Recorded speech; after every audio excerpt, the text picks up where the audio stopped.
السلام علیکم ورحمۃ اللہ وبرکاتہ۔ الحمدللہ وحدہ، اما بعد، اعوذ باللہ من الشیطان الرجیم، بسم اللہ الرحمن الرحیم۔ آج ہم آپ کے سامنے حاضر ہوئے ہیں ایک بڑا ہی مضبوط عمل لے کے۔ جو بندہ اس عمل کو کرے گا، اگر کوئی جادوگر اسے پریشان کرتا ہے، کوئی رشتہ دار اسے پریشان کرتا ہے، کوئی بار بار اس پر جادو کرواتا ہے، تو اللہ تعالیٰ انشاءاللہ اس کا ہی جادو اس پر پلٹ دے گا۔ آپ کو انشاءاللہ اس کا وظیفہ بتائیں گے۔ سب سے پہلے اس سے پہلے آپ کو اس کا واقعہ سنا دیتے ہیں۔ یہ وظیفہ کب آیا تھا، یہ آیتیں کب اتری تھیں؟ جناب ابراہیم علیہ السلام کو نمرود نے بڑا پریشان کیا، بڑا تنگ کیا، بڑا کچھ کرنا چاہا لیکن کچھ نہ کر سکا۔ لیکن اس نے پھر اس زمین پہ دنیا کی سب سے بڑی آگ کو جلایا۔ جلانے کے بعد ابراہیم علیہ السلام کو اٹھایا اور آگ میں پھینک دیا، اور کہنے لگا بلا اپنے رب کو، تیری مدد کرے اور آگ کو بجھا دے۔ فرشتہ آیا پانی والا، کیا پانی کے ساتھ اس آگ کو بجھا دوں؟ آپ نے فرمایا کس کے حکم سے؟ خود آیا ہوں۔ چلا جا۔ پانی والا فرشتہ آیا، ہوا والا فرشتہ آیا، سارے فرشتے آئے۔ آپ نے اللہ سے یہ دعا کی، کیا دعا کی؟ حسبنا اللہ نعم الوکیل نعم المولا و نعم النصیر۔ میرے لیے میرا اللہ ہی کافی ہے، میری بگڑی بنانے والا، میرے کام سنوارنے والا، میری حاجتیں پوری کرنے والا، میرے معاملات کو دیکھنے والا، 70 ماؤں سے زیادہ محبتیں کرنے والا۔ تو اللہ تعالیٰ نے یہ جب دعا سنی، اللہ تعالیٰ نے قرآن نازل کر دیا، سورۃ انبیاء آیت نمبر 69۔ کیا سورت کے اندر تھا؟ بسم اللہ الرحمن الرحیم سے میں شروع کرتا ہوں۔ قُلْنَا يَا نَارُ كُونِي بَرْدًا وَسَلَامٌ عَلَىٰ إِبْرَاهِيمَ۔ اے آگ ٹھنڈی ہو جا، ٹھنڈی ہو جا ابراہیم کے لیے۔ ابراہیم کو جلانا نہیں ہے۔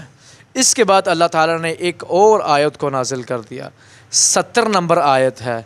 کون سی آیت ہے؟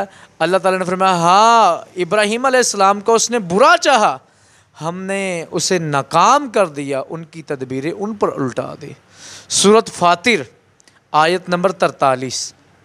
اس آیت کو پڑھنا، اللہ تعالیٰ فرما رہا ہاں، ہم ان کی تدبیریں ان پر پلٹ دیں گے، ان کے سارے معاملاتوں کو خراب کر کے رکھ دیں گے۔ پھر اس سورۃ البروج آیت نمبر 12۔ ان بطش ربک لشدید، بے شک میرے اللہ کی پکڑ بڑی سخت ہے۔ جو بندہ جادو کی وجہ سے پریشان ہے، اسے پریشان کیا جا رہا ہے، یہ 3 آیتیں اپنی زبان پر پکڑ لیں۔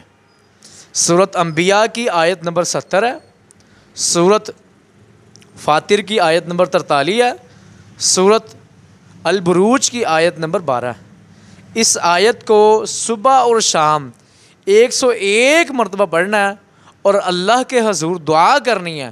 انشاءاللہ اللہ کی توفیق اور رحمت کے ساتھ 21 دن کا یہ عمل کرنے سے انشاءاللہ ہر طرح کا جادو پلٹ جائے گا۔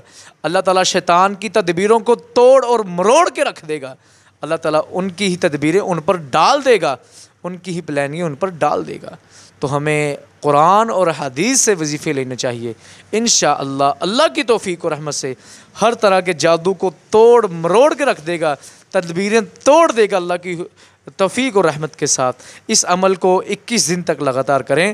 اگر کوئی بندہ آپ کو نظر آتا کہ ہاں یہ مجھ پر جادو کرواتا ہے، ان کا نظریہ دماغ میں سوچنے کے بعد اس پہ پھونک دیں۔ اگر نہیں آتا تو اللہ سے یہ دعا کرے، اللہ جو بھی بندہ مجھ پر یہ جادو کرواتا ہے، اللہ اس پر ہی اس کو پلٹا دے۔ انشاءاللہ اس کے وظیفے کرنے سے انشاءاللہ اللہ تعالیٰ آپ کے معاملاتوں کو بہتر کر دے گا۔ اللہ تعالیٰ ہمارا حامی و ناصر ہو، ہمیں صحیح معنوں میں قرآن اور حدیث پر عمل کرنے کی توفیق عطا فرمائے۔ ربنا تقبل منا انک انت السمیع العلیم وتب علینا انک انت التواب الرحیم۔ آمین آمین یا رب العالمین۔